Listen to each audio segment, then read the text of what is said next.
Today I'm going to talk to you about resistance, what it is, why it happens, and what can we do about it. So I'm Rosie from Rosie's Path to Wellness. I'm a yoga instructor and a student of life who is just out in the world, observing, self-reflecting, and trying to make sense of it all. So resistance. What is it? So maybe you've noticed sometimes when you're going to try something new, maybe you get this little bit of a feeling of fear and it kind of stops you from doing the thing that it is that you want to do. For me, it often happens in the form of procrastination. There's something that I don't really want to do. I'm feeling this resistance to it, and I will put it off and put it off and put it off until kind of like the last possible moment.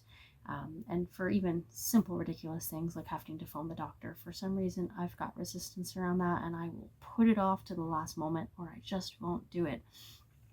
So there is, it's very normal, and there's a real reason why that's happening to you, and it's happening to me, is there's something in the subconscious, that is something in the brain that is saying that this action, this new thing that we might try, this thing that has to get done, that we want to do or don't want to do, is dangerous. Obviously it's not. Calling the doctor is not dangerous. In fact, it's supposed to be the opposite. It's supposed to be something helpful to me. But for some reason, my subconscious is saying, nope, this is dangerous. I don't want you to do it. And then there is also the real thing of a physical state of just being like, this is going to use brain power, and it's using energy, and so it's not helpful to our survival, and so I'm going to shut it down. And then in that case, you might actually feel like a sudden fatigue. So not only do you have this like sort of mental, emotional maybe resistance to doing whatever the thing is, but then you might also feel these physical symptoms too, saying like, no, you're too exhausted to do it right now, let's not do it. And that's because we are wired to fear change.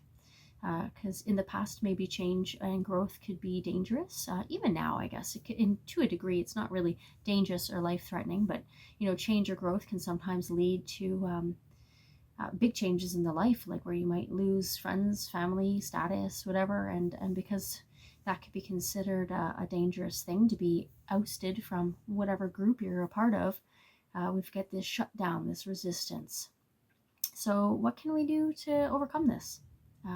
Well, self-reflection is hugely important, and whatever it is that you're being resisted to not do, whatever activity, whatever new thing that you are getting this resistance around, it's time to ask yourself some questions.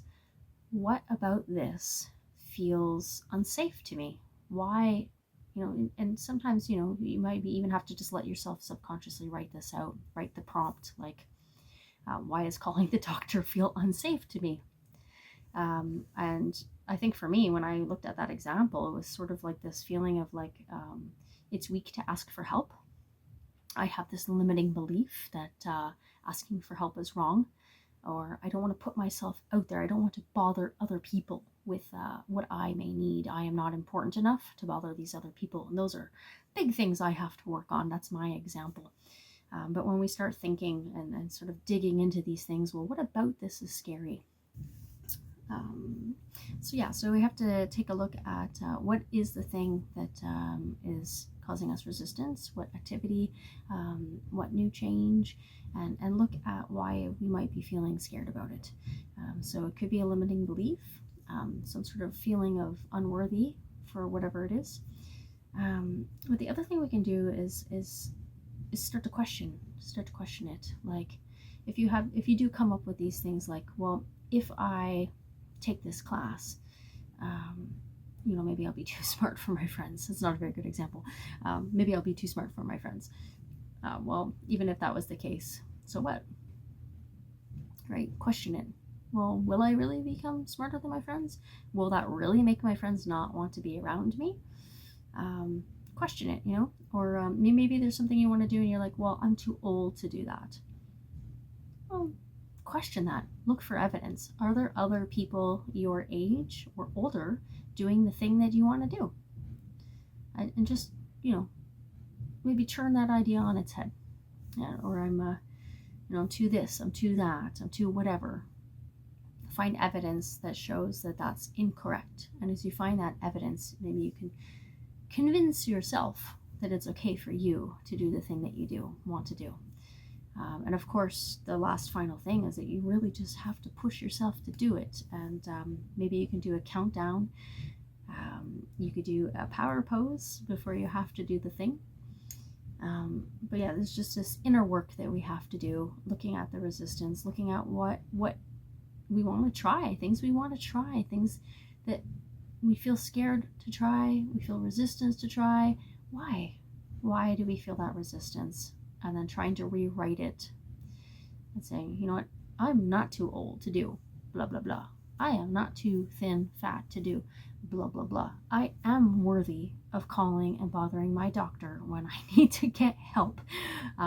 Just things like that. And so yeah, so that's resistance.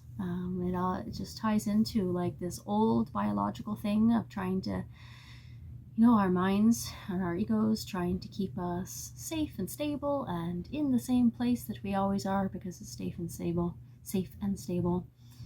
But what we can break through that by just doing a little bit of self-reflection, looking at some of our limiting beliefs, and just questioning those beliefs, questioning those reasons. And I think with all of that, you can push through. I believe in you. You have to believe in yourself, and I have to believe in myself too. So anyways, thank you so much for being here. Please hit the like and subscribe. And if you have something you want to share related to this topic, please do. I would love to hear what you have to say. And I really appreciate your time. So thank you so much for being here. Peace. Have a good day.